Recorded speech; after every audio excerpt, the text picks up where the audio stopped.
या ठिकाणी NSCC sports YouTube चॅनलच्या वतीने आपण योगिता किरण ताठे उर्फ वाळुंज मॅडमशी आपण संवाद साधत आहोत। त्या पिंपरी चिंचवडमध्ये राहिलेल्या आहेत। त्यांचं वडिलांचं घर या ठिकाणी पिंपरी चिंचवडमध्ये आहे आणि पिंपरी चिंचवड ही औद्योगिक नगरी क्रीडा नगरीमध्ये करण्याचं मधील मोठं योगदान त्यांचं आहे। त्या महाराष्ट्र शासनाच्या शिवछत्रपती क्रीडा पुरस्कारार्थी आहेत आणि त्या अनुषंगाने आपण त्यांच्याशी संवाद साधू। नमस्कार मॅडम। नमस्कार मॅडम, तुम्हाला खेळाची आवड कशी लागली, काय सांगाल? कशा पद्धतीने तुमची आवड वाढवली तुम्ही आणि कसं झालं? लहानपणापासूनच मला थोडं खेळायची आणि जरा अभ्यासाकडे दुर्लक्ष असायचं, खेळायची आवड होती। त्यामुळे तो गुण माझ्या वडिलांनी चांगला म्हणजे हेरला आणि त्यांनी मला इथे म्हणजे चिखलीमध्ये राहणारे पितांबर जाधव सर आहेत, त्यांच्याकडे मला त्यांनी स्पोर्ट्सच्या प्रॅक्टिससाठी म्हणजे ते बॅटरी टेस्ट जी बालेवाडीमध्ये सिलेक्शन होण्यासाठी जी बॅटरी टेस्ट आवश्यक असते त्या सरावासाठी त्यांनी मला त्यांच्याकडे प्रशिक्षणासाठी त्यांच्याकडे ॲडमिशन घेतलं माझं। आणि मग पितांबर सरांनी त्या म्हणजे बालेवाडीला ज्या टेस्ट होतात त्याचं प्रॅक्टिस करून घेण्याचं म्हणजे ते सराव माझा घेत होते त्याप्रमाणे की तिथे सिलेक्शन व्हावं आणि म्हणजे आपली प्रगती व्हावी चांगली या अर्थाने ते माझी तिथे टेस्ट घेत होते, प्रॅक्टिस घेत होते टेस्टची। आणि मग 1996 मध्ये म्हणजे असं वेगवेगळ्या टेस्टमधून 1996ला जी आमची फायनल टेस्ट झाली त्यामध्ये मी बालेवाडीला सिलेक्शन झालं माझं त्यामध्ये। आणि मग तिथून पुढे मग 1 वर्ष आमचा खेळाचा सराव म्हणजे रेग्युलर म्हणजे एक्झरसाइज फक्त फिजिकल फिटनेस असं एक्झरसाइज होत होत्या। आणि मग 97ला त्यांनी आम्हाला गेम दिले, तर त्यावेळेला मला त्यांनी विचारलं की तुला कुठला गेम आवडतो, तर माझी फ्लेक्झिबिलिटी जरा चांगली होती आणि आम्हाला म्हणजे फर्स्ट इयरला बालेवाडीमध्ये शिकवणाऱ्या मॅडम होत्या संजीवनी मराठे मॅडम, त्याही जिमनास्ट होत्या, त्यांचा गेम जिमनास्टिक होता। तर त्यांच्याकडे बघून जरा मलाही थोडी आवड निर्माण झाली की जिमनास्टिक आपणही जिमनास्टिक करावं त्यांच्यासारखं। म्हणजे कधी कधी ते आम्हाला त्यांचे जे काही जिमनास्टिकमध्ये त्यांचे एक्झरसाइज आणि त्यांचं म्हणजे जो काही त्यांनी त्याच्यात प्रावीण्य मिळवलं होतं त्या प्रकार करून दाखवायचे, तर ते मला सगळं आवडायला लागलं होतं। तर मग मी त्यांना सांगितलं जेव्हा आम्हाला आमचे इंटरव्ह्यूज घेतले गेले सेकंड इयरला 97 मध्ये की तुम्हाला कुठला गेम हवा आहे वगैरे, तर तेव्हा मी सांगितलं जिमनास्टिक्स। तर जिमनास्टिक त्यावेळेला पुण्याला अवेलेबल म्हणजे नव्हती, फॅसिलिटीज अवेलेबल नव्हत्या आणि त्या फॅसिलिटीज होत्या औरंगाबाद क्रीडा प्रबोधिनीमध्ये आणि तिथे मुलींसाठी सोय नव्हती। तर मग तेव्हा आमचे प्राचार्य होते रमेश तावडे सर, मग त्यांनी मला सांगितलं की आम्ही तुला स्विमिंग शिकवू आणि डायव्हिंग हा सुद्धा जिमनास्टिक सारखाच, फक्त लँडिंग तिथे पाण्यामध्ये करावं लागतं, जिमनास्टिकमध्ये जमिनीवर होतं, एवढाच फरक आहे। तर तू डायव्हिंगही चांगलं करू शकशील आणि तिकडे तू डायव्हिंग शिक असं त्यांनी मला सांगितलं। मग त्यानंतर मी उन्हाळ्याच्या सुट्टीत आल्यानंतर मग माझ्या वडिलांनी मला स्विमिंग शिकवलं आणि म्हणजे खूप मला त्यावेळेला अजिबात पाण्याची खूपच भीती वाटत होती। मी त्यांना सांगितलं मला पोहायला वगैरे येत नाही वगैरे, तर ते म्हणे आम्ही तुला शिकवतो, तू काही काळजी करू नको। आणि अशाप्रमाणे म्हणजे माझ्या वडिलांनी त्यावेळेला सुट्टीत मला स्विमिंग शिकवलं।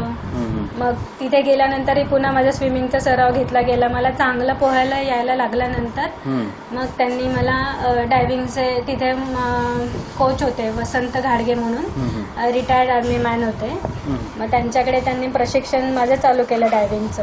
आणि त्या सरांनी मला उत्तम म्हणजे अगदी हे चांगले डायव्हिंग प्रकार आणि अवघडात अवघड डाईव्स शिकवून मला गोल्ड मेडल मिळवून देण्यासाठी त्यांचा खूप मोठा वाटा आहे।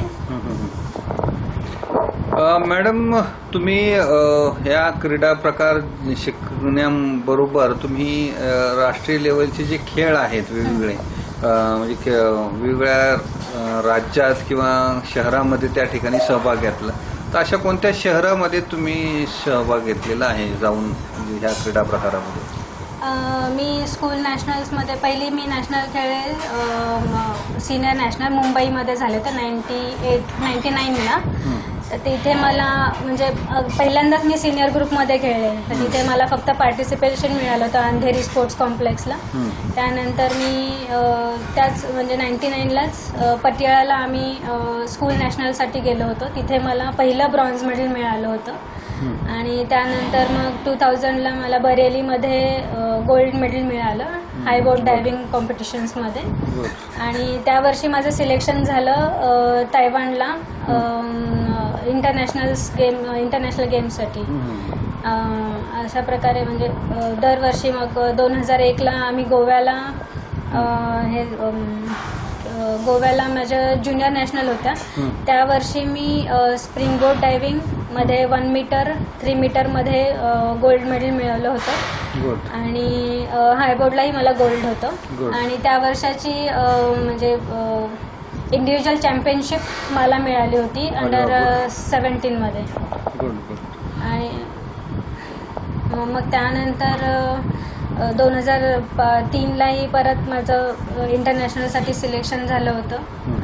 तिकडे आम्ही थायलंडला गेलो होतो. त्यानंतर 2005लाही म्हणजे दरवर्षी असं ज्युनियर नॅशनलमधून आमचं सिलेक्शन व्हायचे आणि मग आम्ही इंटरनॅशनलला सिलेक्ट होत होतो आमच्या पॉईंट्सनुसार.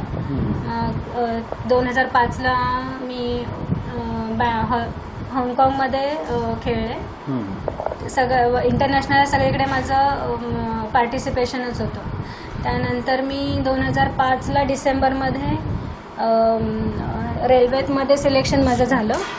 आणि रेल्वेमध्ये माझे कोच मयूर व्यास सर त्यांनी मला तिथे पुढे प्रशिक्षण दिलं. आणि मग तिकडे आसामला ज्या नॅशनल गेम्स झाल्या होत्या त्या नॅशनल गेम्समध्ये मला गोल्ड मेडल मिळालं. आणि रेल्वेच्याही मीट त्यातून होतं. त्यानं आम्ही फक्त रेल्वेमधून रेल्वे बोर्डाकडनं जे आम्ही खेळायचो ते फक्त सिनियर नॅशनल्ससाठी. तर 2005ला ज्या केरळमध्ये झाल्या होत्या त्रिवेंद्रमला त्या नॅशनल गेम्समध्ये हाय बोर्डला मला गोल्ड मेडल होतं. आणि त्यानंतर एकदा कॅलकटाला झालं होतं तिथे सिल्वर मेडल होतं 2008मध्ये. अशा प्रकारे म्हणजे 2008 पर्यंत मी गेम्स अकॅडमिक चांगल्या पद्धतीने खेळ. मॅडम तुमचा जो छत्रपती अवॉर्ड जो मिळाला तर तो कुणाच्या हस्ते आणि कधी मिळाला काय सांगाल? 2005-06चा तो अवॉर्ड होता पण तो 2006ला मिळाला ऑगस्टमध्ये. आपले त्यावेळी महाराष्ट्राचे मुख्यमंत्री होते श्री विलासराव देशमुख साहेब, त्यांच्या हस्ते लातूरमध्ये मिळाला. तुम्हाला काय वाटलं त्यावेळेला छत्रपती अवॉर्ड घेताना काय वाटलं? आम्हाला प्रबोधिनीमधून म्हणजे तिथून आम्हाला म्हणजे प्रत्येक वेळेला मुंबईला बऱ्याचदा असायचे हे छत्रपती अवॉर्डचे जे पारितोषिक वितरण समारंभ असायचा तो मुंबईला असायचा. तर तिथून आम्हाला म्हणजे प्रोत्साहन मिळावं यासाठी आम्हाला ते दाखवायला तिकडे न्यायचंय. तर तेव्हा वाटायचं की खूप आपल्यालाही असं अवॉर्ड मिळावा वगैरे.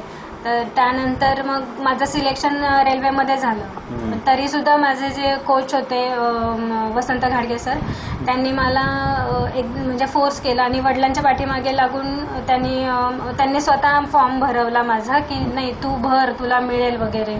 तर त्यावेळेला म्हणजे मला असं वाटत नव्हतं की मिळेल कारण थोडासा गेम म्हणजे असं दुर्लक्षितच असायचा नेहमी. तर पण तरी सुद्धा सरांनी मागे लागून तो फॉर्म माझा भरवला आणि त्यावेळेला 2005-06चा तो पुरस्कार मिळाला तेव्हा खूप आनंद झाला मला. आणि माझे घरचेही खूप खुश झाले. सगळ्यांच्या सपोर्टमुळेच हे सगळं शक्य झालं. आता तुम्ही सर्व्हिस करता आहात आणि किरणजी यांचा तुम्हाला कसा सपोर्ट मिळतो या नोकरीमध्ये? त्यांचा खूप चांगला सपोर्ट आहे. कधी त्यांचा म्हणजे कुठल्याही कामासाठी त्यांचा विरोध नसतो. अजूनही उलट ते मला म्हणतात की तू स्पोर्ट्स चालू कर किंवा म्हणजे तू कोचिंग चालू कर. पण घरातली परिस्थिती किंवा कामाचा थोडं व्याप जास्त असल्यामुळे मला ते नाही शक्य होत. किंवा बदलापूरमध्ये जिथे मी राहते तिथे या फॅसिलिटीज अजून एवढ्या अवेलेबल नाही आहेत. स्विमिंग पूल सहजासहजी उपलब्ध नाही आहे तिथे. त्यामुळे थोडंसं मला ते नाही करता येते. पण त्यांचं कधीही असं हे नाही, ते नेहमीच मला खूप म्हणजे प्रोत्साहन देतात की तू कोचिंग कर किंवा पुन्हा गेम सुरू कर. त्यांचं कधीच असं हे नाही, ते खूप व्यवस्थित आणि चांगल्या प्रकारे प्रोत्साहन देतात. निश्चितच मॅडम, या ठिकाणी तुम्ही पिंपरी चिंचवडचं नाव हे उज्ज्वल केलेलं आहे, आंतरराष्ट्रीय लेवलवरती घेऊन गेलेला आहात. आणि या ठिकाणी जो ग्रामीण भागात राहणारा हा वाळुंज परिवाराच्या तुम्ही या कन्या आणि ह्या तुमच्या माध्यमातून वाळुंज परिवाराला सुद्धा 4 चांद लागलेले आहेत. या ठिकाणी NSSC स्पोर्ट्स यूट्यूब चॅनलला आपण इंटरव्ह्यू दिलात, मुलाखत दिली, त्याबद्दल धन्यवाद. थँक्यू. या ठिकाणी योगिता वाळुंज मॅडमचे कुटुंब या ठिकाणी आहे. त्यांचे आई कलावती वाळुंज, त्याचबरोबर वडील शिवराम वाळुंज यांनी स्वतः त्यांचा स्विमिंग शिकवलेला आहे. आणि त्या माध्यमातून योगिता वाळुंज ज्या छत्रपती अवॉर्डी आणि पिंपरी चिंचवडचं भूषण या ठिकाणी ह्या वाळुंज सरोवरामध्ये त्यांनी वाढवलं, असे हे वाळुंज परिवार. धन्यवाद.